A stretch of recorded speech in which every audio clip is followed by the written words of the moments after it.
Hello students, in the previous lecture of this unit, I have discussed about the forest ecosystem and the associated problems with forest ecosystem. Now, in this lecture, I am going to discuss about water resources and the problems associated with the water resources. Water claims to be an important resource. An important use of water in our country is for irrigation. Besides, water is also required in large amounts for industrial and domestic consumption. Now, the uses of water resources. First use is it is essential for all forms of life. Many uses of water include agriculture, industrial, household, recreational, and environmental activities.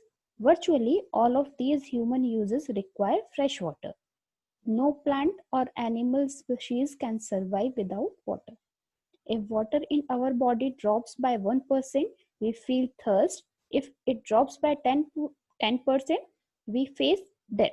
So, by these uses, we can see how important water resources are in our life. Now come to the hydrological cycle. Hydrological cycle मतलब कि किस तरह से water का cycle चलता है environment में.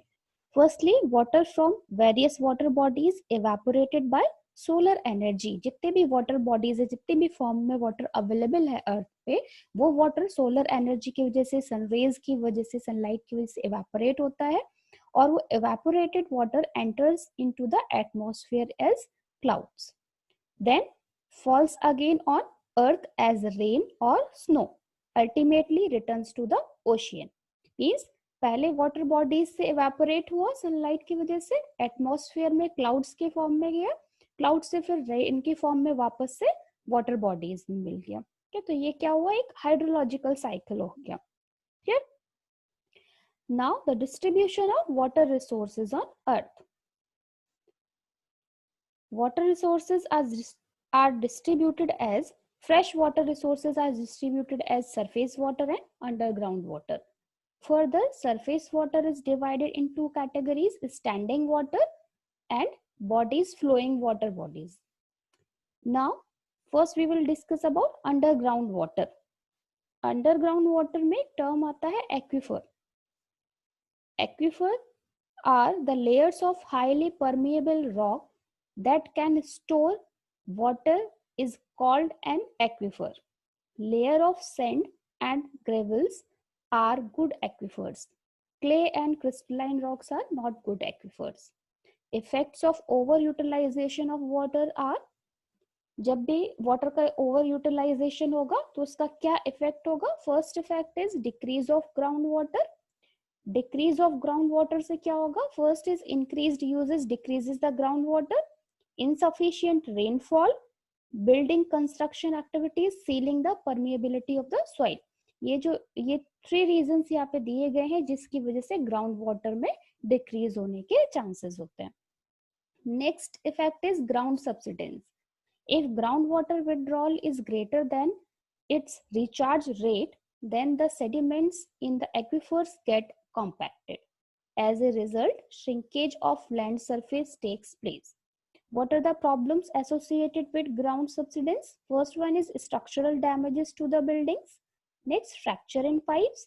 And third one is reversing the flow of canals. Third effect is lowering of water table.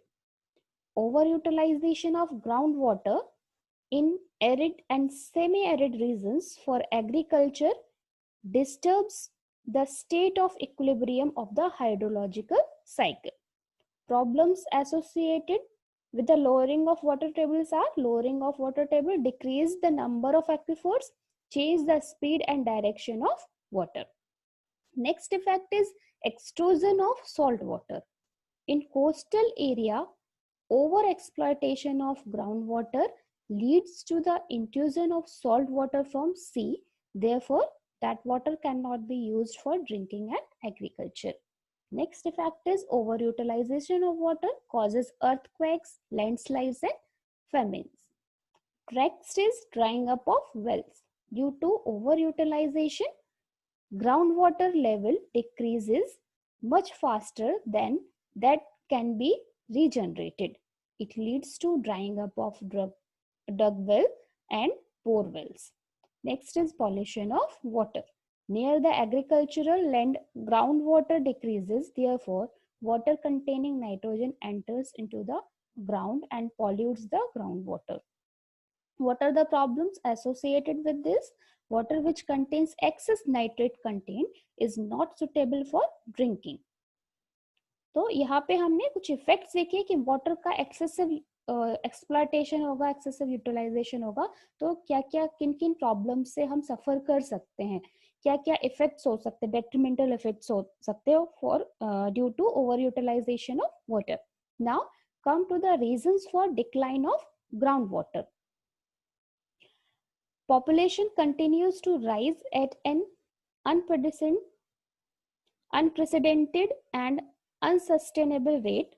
Many more areas are expected to experience this imbalance in the near future, like population explosion, overutilization of surface and groundwater, deforestation, hydropower generation means large amount of water is used for generating power which otherwise used for human needs, dams for agricultural and power generation, rainfall. The erratic and inadequate rainfall results in reduction in storage in subsurface reservoirs.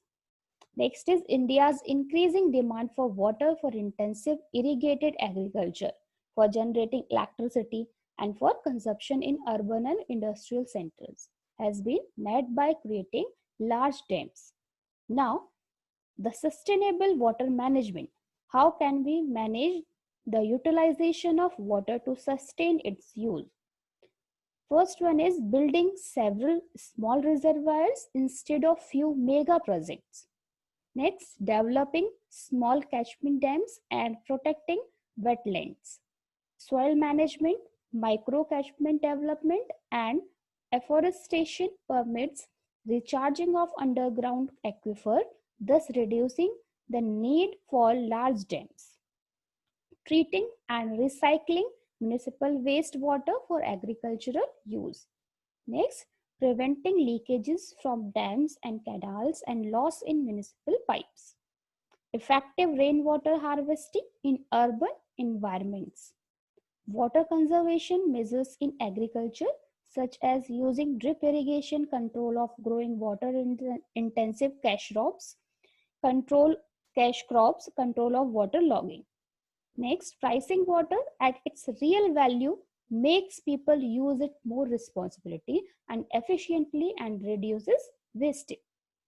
Use wastewater for activities that does not need fresh water, that is called recycling of water.